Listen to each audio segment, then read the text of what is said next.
பழைய astro channel நேயர்கள் அனைவருக்கும் வணக்கம். மிதுன ராசிக்கு இந்த 2025ஆம் ஆண்டு ஏப்ரல் மாத ராசி பலன்கள் எப்படி இருக்குங்கிறத இப்ப பார்ப்போம். மிதுன ராசி நேயர்களே, இந்த ஏப்ரல் மாசத்துல உங்களுக்கு என்ன கிரகங்கள் சாதகமாக இருக்குன்னு சொல்லி பார்க்கும்போது, உங்களுடைய ராசி அதிபதி அதே மாதிரி 4ஆம் இடத்து அதிபதியான புதன் பார்த்தீங்கன்னா நீச்சபங்க ராஜயோகம் பெற்று 10ஆம் இடத்துல இருக்கிறார். இதனால உங்களுக்கு தொழில்ல பார்த்தீங்கன்னா நல்ல முன்னேற்றம் என்பது ஏற்படுவதற்கு வாய்ப்பு இருக்கிறது. கூடவே பார்த்தீங்கன்னா 5ஆம் இடத்து அதிபதியான சுக்கிரன் பார்த்தீங்கன்னா அவர் தொழில்ல நல்லா உச்சமாக இருக்கிறதுனால உங்களுடைய பிள்ளைகளின் மூலமாகவும் உங்களுடைய தொழில்ல முன்னேற்றங்கள் ஏற்படுவதற்கான வாய்ப்பு இருக்கிறது. அதோட சூரியனும் பார்த்தீங்கன்னா அந்த 10ஆம் இடத்துல இருக்கிறதுனால உங்களுடைய தொழில்ல பார்த்தீங்கன்னா நீங்க அதிக அளவு முயற்சிகள் போடுவதற்கான வாய்ப்பு இருக்கிறது.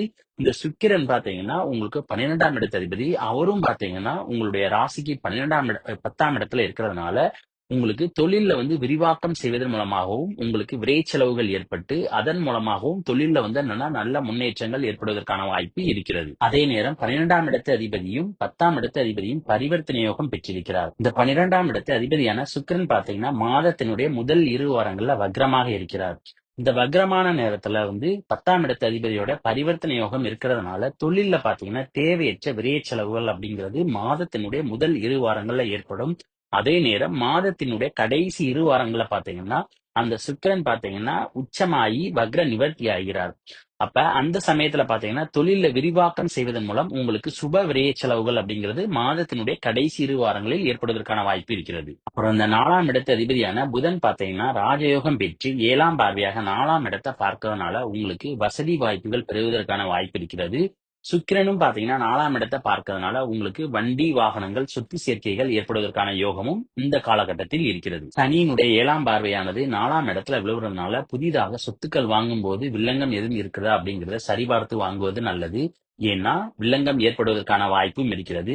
இந்த சனி பாத்தீங்கன்னா உங்களுடைய ராசிக்கு அஷ்டமாதிபதி. அதனால சொத்துக்கள் வாங்கும்போது கவனமாக பார்த்து வாங்குவது ரொம்ப நல்லது. சனி சுக்கிரனுடைய பார்வை பாத்தீங்கன்னா 4ஆம் இடத்துல விழுவுறதுனால பெரும்பாலும் பழைய சொத்துக்கள் அல்லது பழைய வண்டி வாகனங்கள் வாங்குவதற்கான யோகம் இந்த மிதுன ராசிக்காரர்களுக்கு இருக்கிறது. 5ஆம் இடத்து அதிபதியான சுக்கிரன் பாத்தீங்கன்னா உச்சமாக இருக்கிறதுனால மாதத்தினுடைய கடைசி 2 வாரங்கள்ல மட்டும் பிள்ளைகளுடைய வளர்ச்சியில நல்ல முன்னேற்றங்கள் ஏற்படும். அப்புறம் 5ஆம் இடத்து அதிபதி உச்சமாக இருக்கிறதுனால பல பேருக்கு பாத்தீங்கன்னா காதல் எண்ணங்கள் அதிகரிப்பதற்கான வாய்ப்பு இருக்கிறது.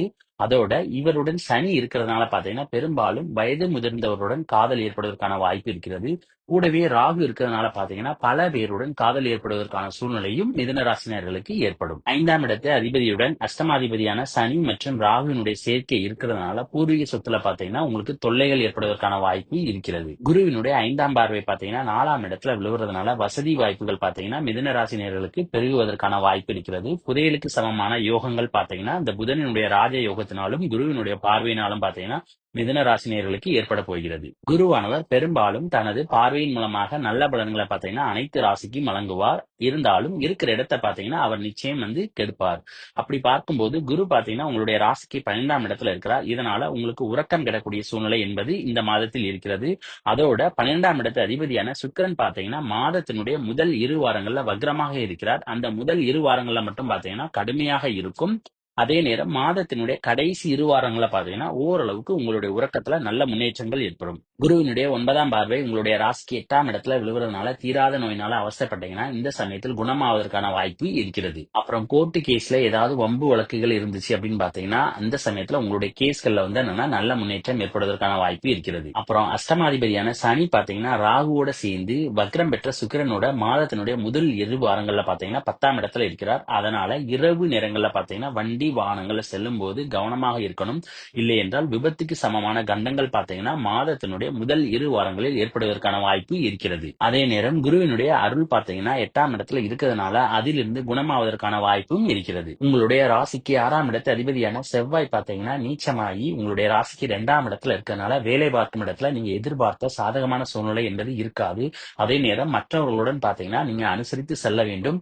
உங்களுக்கு மேலதிகாரிக்கும் பாத்தீங்கன்னா சின்ன சின்ன மன கருத்து வேறுபாடுகள் போவதற்கான வாய்ப்பு இருக்கிறது. இந்த நீச்சம் பெற்ற செவ்வாய் பாத்தீங்கன்னா உங்களுடைய ராசிக்கு 11ஆம் இடத்து அதிபதி. அதனால கால் கால்நடைகள் வளர்க்குறவங்க பார்த்தீங்கன்னா, கால்நடைகள வந்து கவனமா பார்த்துக்கிறது நல்லது. இல்லன்னா கால்நடைகளுக்கு நோய்கள் ஏற்படுவதற்கான வாய்ப்பு இருக்கிறது. அதன் மூலம் அதனுடைய எண்ணிக்கை குறைவதற்கான வாய்ப்பும் இருக்கிறது. அடுத்து எதிர்பார்த்த தன லாபங்கள் பார்த்தீங்கன்னா, பெரிதான அளவுக்கு இந்த மாதத்தில் இருக்காது. ஏன்னா, லாபாதிபதி பார்த்தீங்கன்னா நீச்சமாக இருக்கிறதுனால பெரிதான அளவுக்கு லாபங்கள் என்பது இருக்காது. ஒருவேளை லாபங்கள் பார்த்தீங்கன்னா அதிகமாக வந்தாலும் வரவுக்கு மீறிய செலவுகள் மூலம் அது எல்லாமே வந்து கரைந்து போகக்கூடிய சூழ்நிலை என்பது உங்களுக்கு ஏற்படும். இந்த நீச்சம் பெற்ற செவ்வாயானது உங்களுடைய வாக்கு ஸ்தானத்துல இருக்கிறதுனால குடும்பத்துல வந்து பேசுற பேச்சுக்கள்ல வந்து கவனமாக இருக்கணும். இல்லை என்றால் குடும்பத்துல பாத்தீங்கன்னா மகிழ்ச்சிகள் குறைவதற்கான வாய்ப்பு இருக்கிறது. ஆரம்ப கல்வி படிக்கிற மாணவ மாணவிகள் பாத்தீங்கன்னா படிப்புல வந்து ரொம்ப கவனம் செலுத்துவது நல்லது. ஏன்னா 2ஆம் இடத்துல வந்து நீச்சம் பெற்ற செவ்வாய் இருக்கிறதுனால பெரிதான அளவுக்கு படிப்புல வந்து ஆர்வம் என்பது காட்ட மாட்டார்கள். ஆனால் உயர்கல்வி படிக்கிற மாணவ மாணவிகளும் பாத்தீங்கன்னா ஓரளவுக்கு நல்ல முன்னேற்றம் என்பது இருக்கும். இருந்தாலும் சனி ராகுனுடைய தொந்தரவு பாத்தீங்கன்னா 4ஆம் இடத்து அதிபதியான புதனோட இருக்கிறதுனால